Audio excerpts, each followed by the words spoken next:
Right breaking చూస్తున్నాం. Junior NTR Trivikram Srinivas combination లో తెరకెక్కుతున్న సినిమా విడుదలకు ముందే వివాదంలో చిక్కుకుంది. ఈ సినిమాలో సుబ్రహ్మణ్య స్వామిగా తప్పుగా చిత్రీకరిస్తున్నారంటూ ఎన్టీకే పార్టీ అధినేత సిమాన్ తీవ్ర స్థాయిలో అభ్యంతరం వ్యక్తం చేశారు.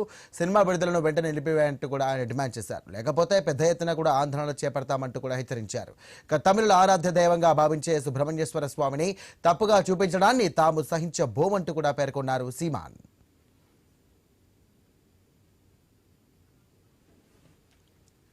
రైట్ బ్రేకింగ్ చూస్తున్నాం. జూనియర్ ఎన్టీఆర్ త్రివిక్రమ్ శ్రీనివాస్ కాంబినేషన్ లో తెరకెక్కుతున్న సినిమా విడుదలకు ముందే వివాదంలో చిక్కుకుంది. ఈ సినిమాలో సుబ్రహ్మణ్యేశ్వర స్వామిని తప్పుగా చిత్రీకరిస్తున్నారంటూ ఎన్టీకే పార్టీ అధినేత సీమాన్ తీవ్ర స్థాయిలో అభ్యంతరం వ్యక్తం చేశారు. సినిమా విడుదలను వెంటనే నిలిపివేయాలంటూ కూడా ఆయన డిమాండ్ చేశారు.